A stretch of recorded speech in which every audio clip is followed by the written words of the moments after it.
We are the Military Technology Museum of New Jersey. We're a nonprofit 501c3 that works primarily through volunteers and donations, and we're here to try and educate the public with regards to how military technology filters into our daily lives that we're not even aware of, and the reverse also is how civilian technology then goes back to the military. It's very symbiotic.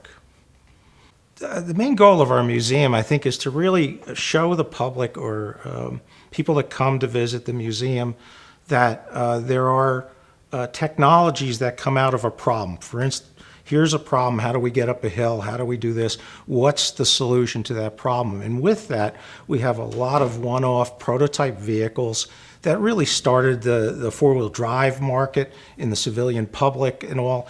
This is one place you can come to that you'll see the 3 prototype Jeeps from the 1941 time period that really started the off-road market or across the world, actually.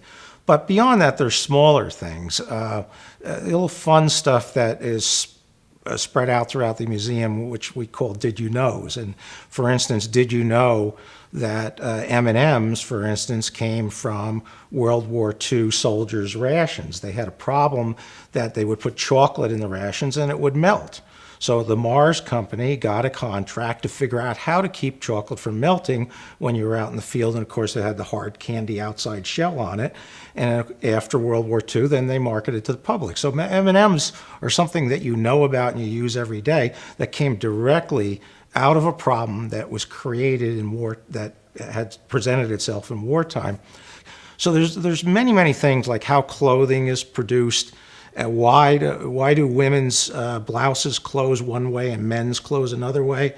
So it's just not all the mechanical, hardcore munitions and ammunition and mechanical stuff. There's a lot of things that touch upon daily living that I think everybody would enjoy. When I was younger, I remember movies like PT 109 about JFK on a PT boat, and that got me interested in how the military operated during World War II.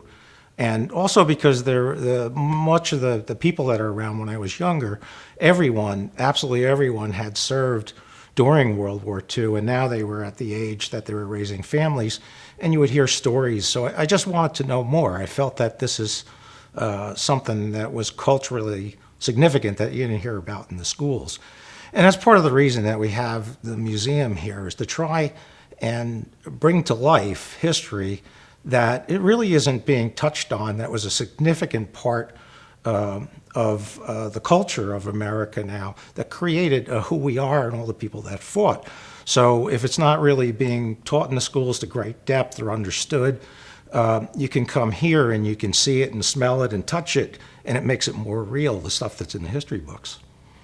Practically every piece of equipment in the museum has a personal attachment or story to it, whether people that drove it or designed it or whatever. But if I had to narrow it down to just one, we do have an amphibious Jeep, World War II Jeep, that has a bathtub and a propeller on it.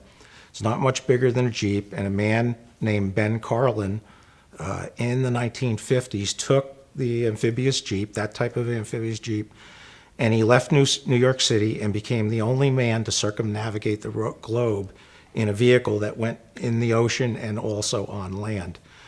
9 years later and 3 wives later, he came back to New York City.